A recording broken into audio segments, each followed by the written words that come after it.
If you've ever wanted to learn how to make a hooded towel, well then this is the video for you.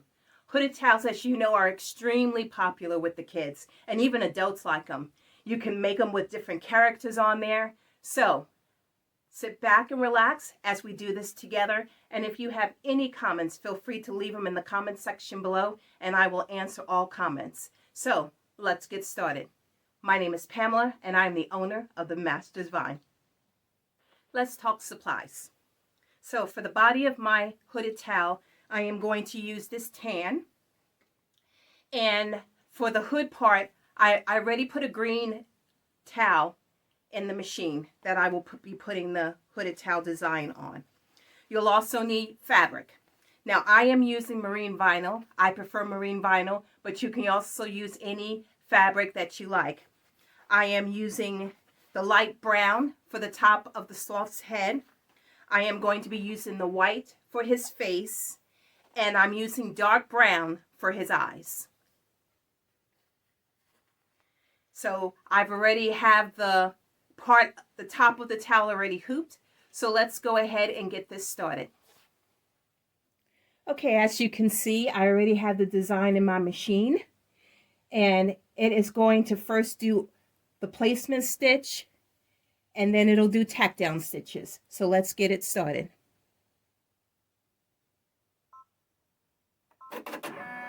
This is going to be the white part of his face, and this is going to do the placement stitch, so I know exactly where to place the light tan.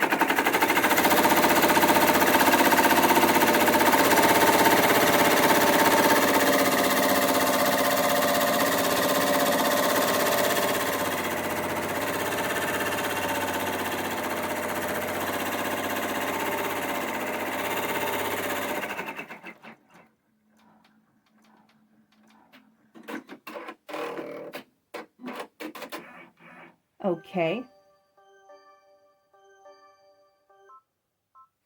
Alrighty, so it has done the placement stitch. I don't know if you can see that, but that is going to be where I'm going to put the white.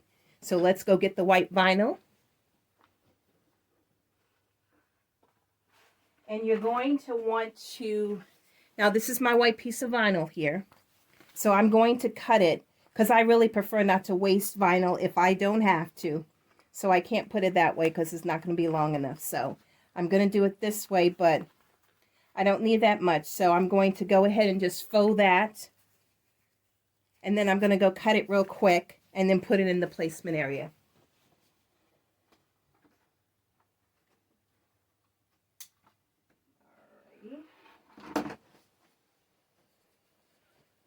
All right then. So as you can see, you have the placement area here. And this is for where the white is going to go down. So I'm going to adhere that to it. And I'm just going to use some standard old Scotch tape to adhere it down. I try not to use a lot of adhesive because I don't want to gunk up my needles. And even though it's made for embroidery machines, it can still at times gunk up your needle over time. So okay, so that's on there. So I'm going to put it back in the machine, and it's going to tack this down. We're going to make sure everything is out. Let's go ahead and have it tack it down.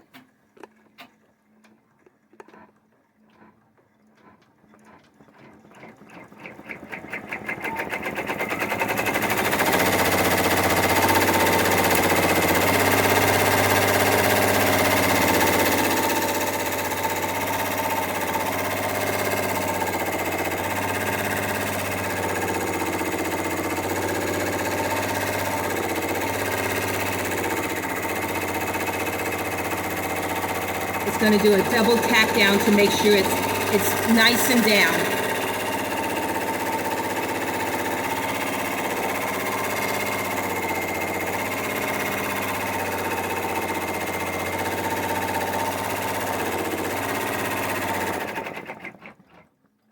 Okay, it's finished with that. Now we're going to take it off the machine and we're going to trim around the applique piece.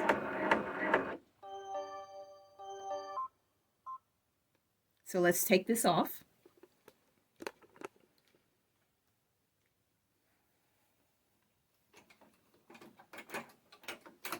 See how it tacked it down? Okay, now we're going to get our applique scissors.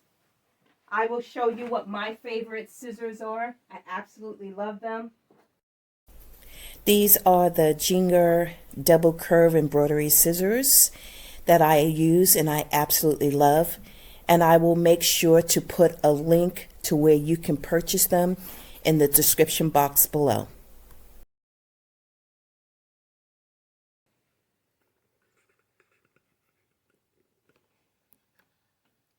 I want to be able to show you guys how to cut this. Okay, so we're going to go ahead and cut around the applique piece, being mindful not to cut the stitches. And I'm sorry, I'm probably in your way. So. But that's what I love about these scissors. I can get a close cut on these. I tried when I first started embroidery, I was using the duckbill scissors, but I did not like them as much as I like these. And I will post a link to these where you can purchase these from.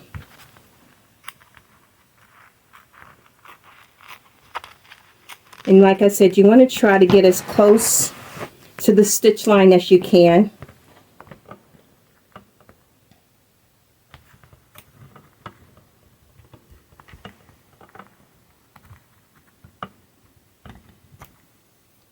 Oops.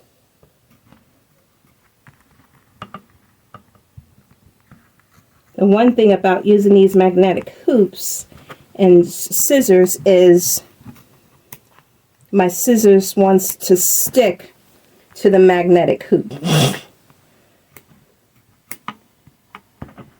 And I do have a larger hoop that I could have used, but I didn't want to waste the extra stabilizer using a bigger hoop. So we're almost done here.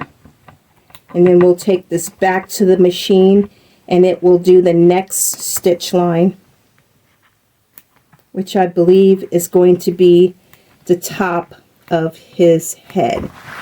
So you just go all the way around. And like I said, I like using marine vinyl.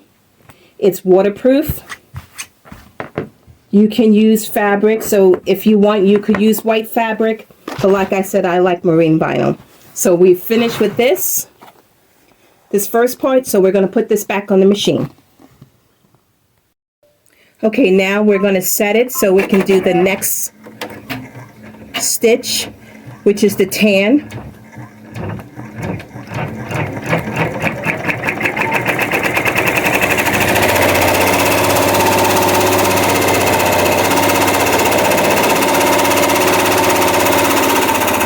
I love watching this machine at work.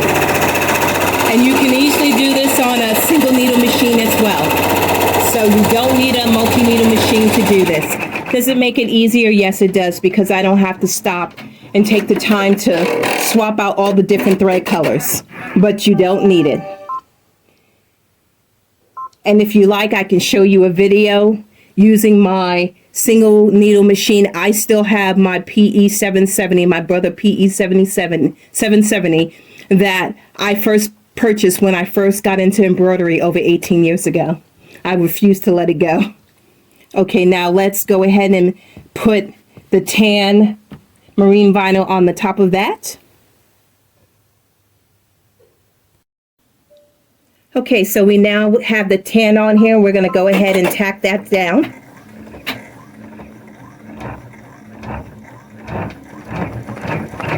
And once it's done with that tack down stitch, then we'll cut that.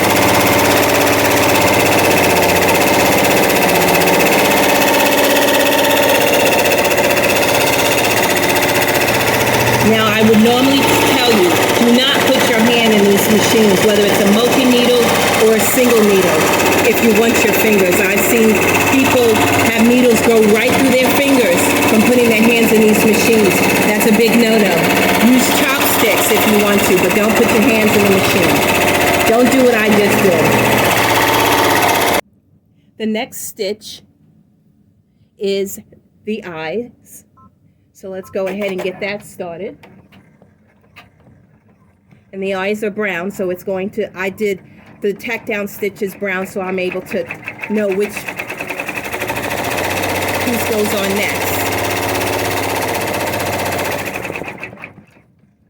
So you have the one on one side and then the other one on the other side.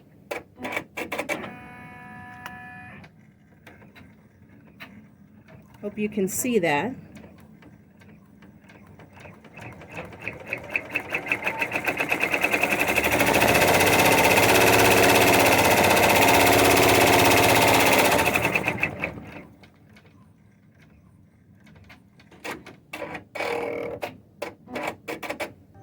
Okay, and that's just my machine letting me know that that stitch is done and I can move on to the next one. So we'll go ahead and put the marine vinyl down for the eyes, and then we'll let that tack it down. We'll trim it, and then we'll move on to the next step. Okay, the brown marine vinyl is down, so I'm going to turn it on so it can tack this down. I absolutely love making these. And they're very profitable as well. Kids will always be around, so these will always be in demand.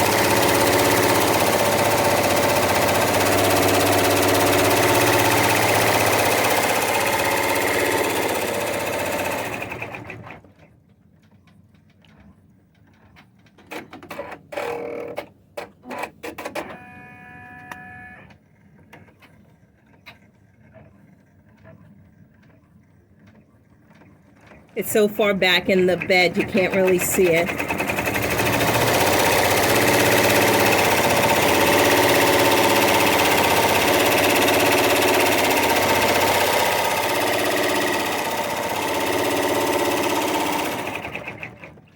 Okay, so it's done with that tack down stitch.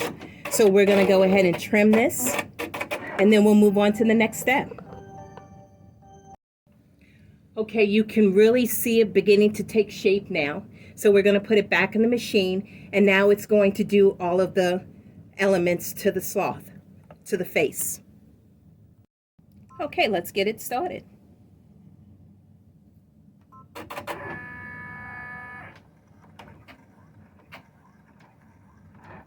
So now it's going to do all the facial elements. And this is what it looks like, the design looks like.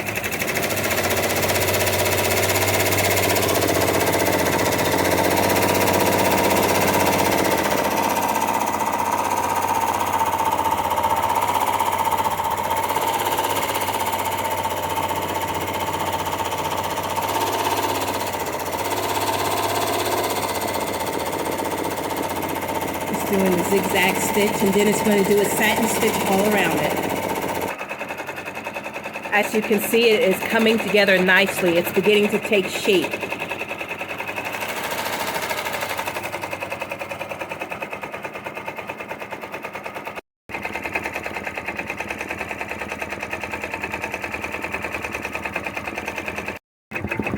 You can watch it as it's beginning to take shape.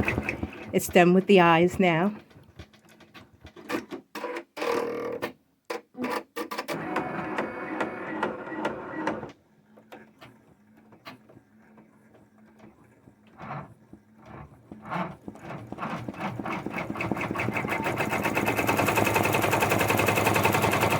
And now it's going to do the satin stitch around the eyes. One eye is done. Now it's working on the next one.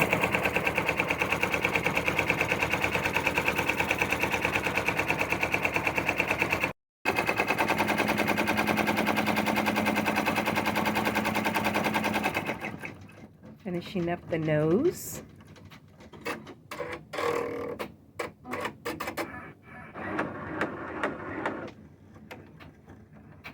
Now it'll do the nostrils and the mouth, and it'll be all done.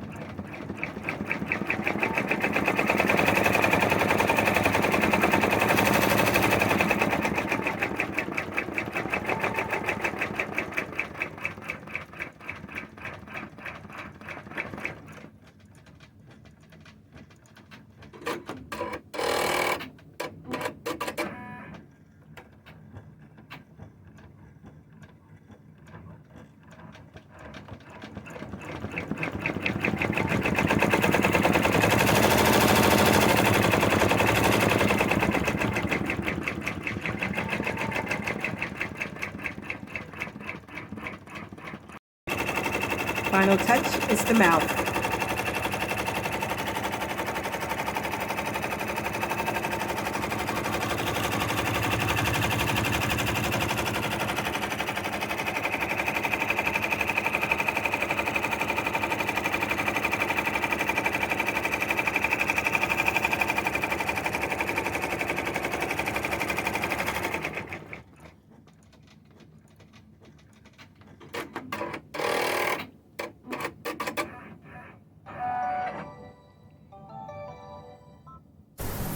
And there you have it. We've now completed the hood portion of the hooded towel. And if you would like to see a tutorial on how to sew everything together, please comment below. And if you found this video helpful, please be sure to like, subscribe, and click on that notification button so you don't miss any upcoming videos.